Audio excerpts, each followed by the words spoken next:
Good morning! Yes, good morning, good evening sa ating mga kaibigan dyan. At ngayon ay gagawa tayo. Ito si Kuya Gado. Ayan. At ngayon ay gagawa tayo ng steamed fish. Kuya Gado style. So, kakailangan na, siyempre, kakailangan natin ng fish. Ibang klase ito. Ito ang tinatawag na spade fish. Yan. Susubukan natin kung masarap ba siya pag in-steam. So, yan. Kailangan natin isda. Siyempre, dalawang gagawin natin para sa kaibigan natin. Kaya, ang kailangan natin, sesame oil, asin, black pepper, toyo, calamansi, toyo, and sugar. Ito na, combination na yan. Tapos, meron tayong green onions. Huwag ka magulo dyan. Garlic.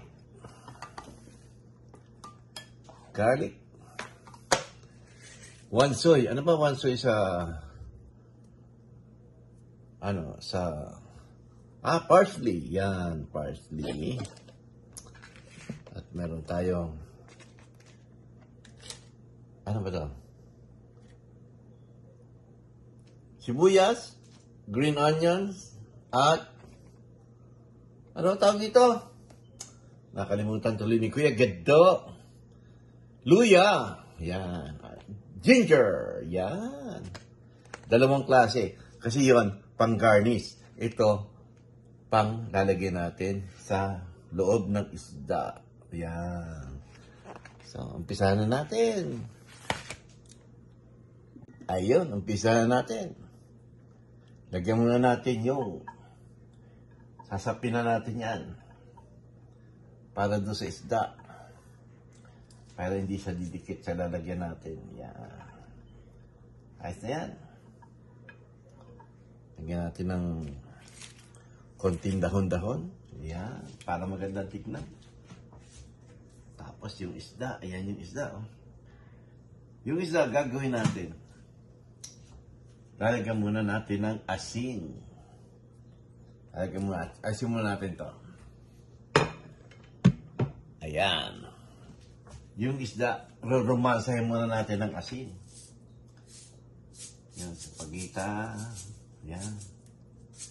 Yung isda, kailangan may hiwa, ah. Yan. May hiwa, papahiwa niya, papalinisin ng mabuti. At the same time, yung loob. Kailangan walang bituka. Yan, kaya pag galing kayo sa palengke, palilinis nyo. Pagdating sa bahay, linisan nyo rin. Yun. Ayan. Asin. Tapos lagyan natin ng konti paminta. Para masarap. Di ba? Yan. Paminta. Sarap yan pag maraming paminta. Ayan.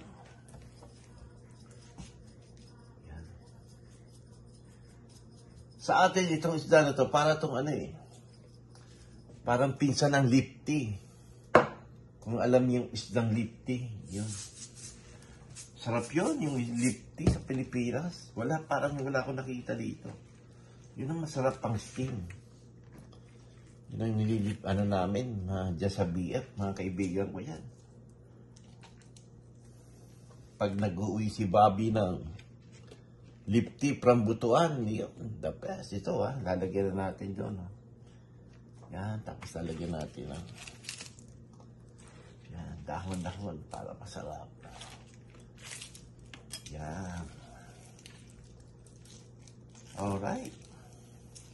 Ganyan lang, napakasimple. Simple lang. At siyempre, lalagyan na natin gano'n, no? Yun, no? Yun. Yan. Tapos, sumama na. Lalagyan lang natin ng gano'n. Yan.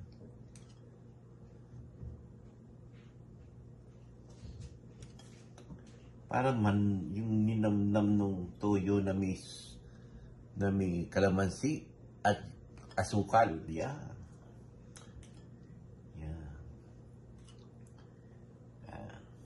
natin yan.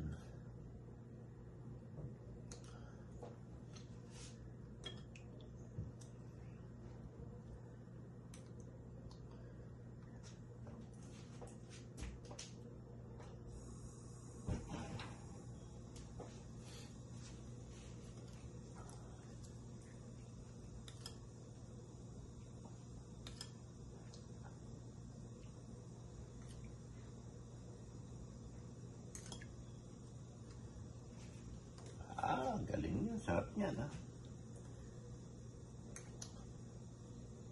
Usually, pag ordinaryong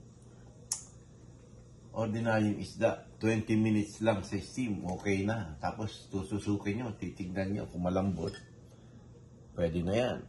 Pero ito, medyo matigas kasing klaseng isda siya, kaya medyo patatagalan natin. Siguro mga 30 minutes. Alright? Ayan.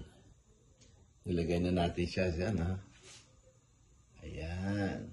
Dalawa yan. Kasi yung isa bibigay natin, regalo natin sa kapitbahay. At, yan. Yan ang tubig ng steamer. Hihintay natin siyang mag-kumulo bago natin siya salpak to. Tapos 25 to 30 minutes, luto na yan. Alright.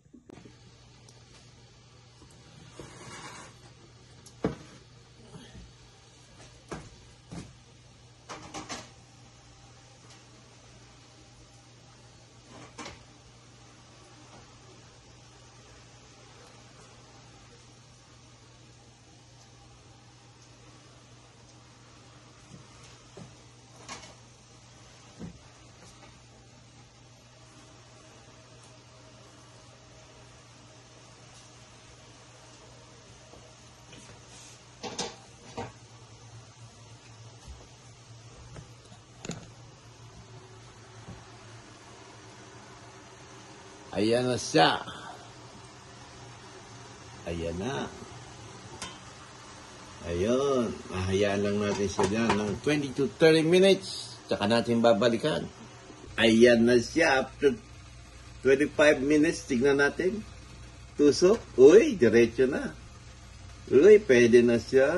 Oh, lambot na siya. Oh. O yan. Yan ang style. Para malaman nyo kung luto na. Alright? Aangin natin siya. Alright, next step natin. Gagawa tayo ng garnish.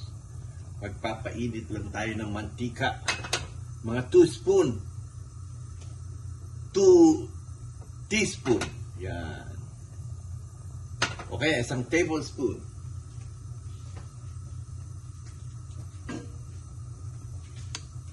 Kainitan lang natin yan. Kailangan mainit na mainit. Yan. Sandalian lang to. Sandalian lang paggawa nito. Nawala na ang aking magic. Ang aking favorite na sando. Naitapon na yata ni Pinkay. Ayun! Nandito pa rin. Ayan o, ang magic. Yan. Tayo natin maging mainit na mainit siya. Sandalian lang to. Yung luya. Yan. Yan. Yan. Mas manipis, mas maganda. Ako, hindi ko na kaya magmanipis na hiwa eh.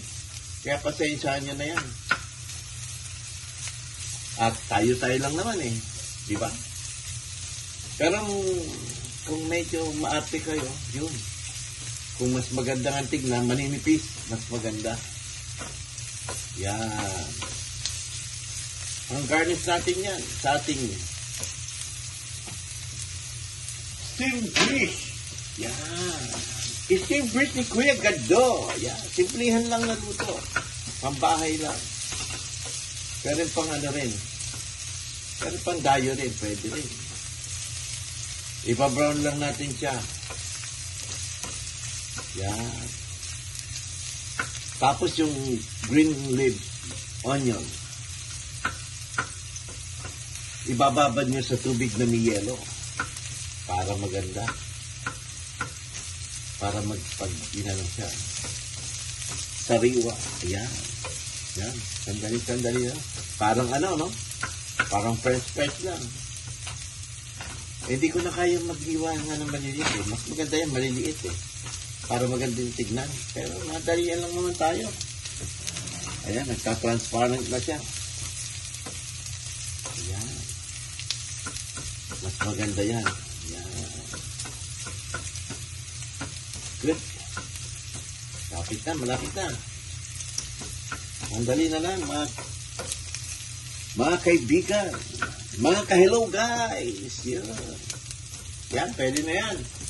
Pwede na natin lagay yung yung parsley tsaka yung green onion.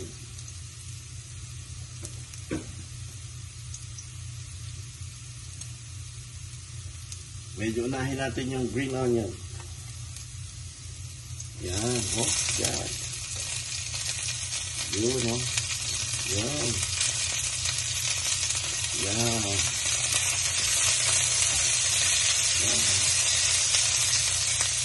Yan. After 30 seconds. Lagay na rin natin yung parsley. Yan.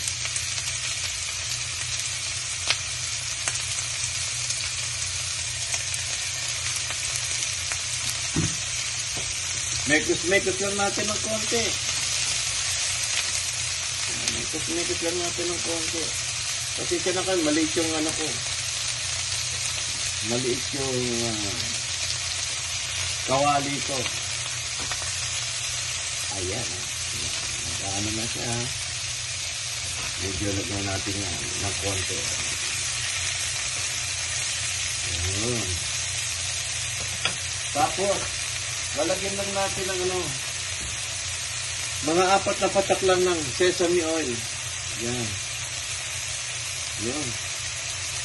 Ay, napadami. Okay na yan. Mga 4 na hindi patakin. Pitik. Yan. 4 kasi patak, ganun lang. Yung pitik. Yan, bango na. Pampabango yan yung sesame oil na yan. Alright. Sabi ko sa inyo, mas maganda kung maninipis yung pagkahiwa para magandang tignan. Kaya lang, siyempre, tayo lang naman. Pambugoy lang naman, di ba? O yan. Alright. Ayan, luto na yan. Okay na yan. Sige. Ayan. Ito na yung sinasabi ko. Lalagyan natin ng garnish sa ibabaw. Yan. Yan. Garnish sa ibabaw. Yan.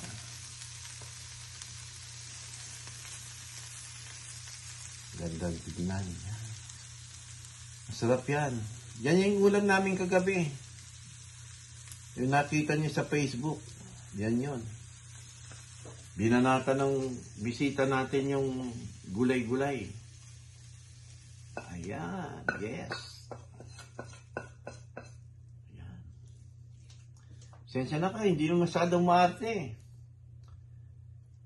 Anuhan lang, simplihan lang. Ayan, Diba? Simplihan lang. Simplihan lang, steam. Ni Kuya Gado. Napakadali. Napakadali lang pagkakaluto. Yan. Ayan siya. Yan. Sarap no? Alright. Yan. Diba? Simplihan lang yan, Simplihan lang na pagkakaluto. Ayan. Sarap yan, masarap yan. Looks yummy yan. Okay guys, salamat sa inyong panonood. Hanggang sa susunod, kung ano man ang makikita natin pwedeng i-share sa inyong pagluluto na simplihan lang. Ito ang inyong Kuya Galaw Pisyak, Kuya Galaw TV. Magandang araw sa inyo. Sana may natutunan kayo. Bye-bye.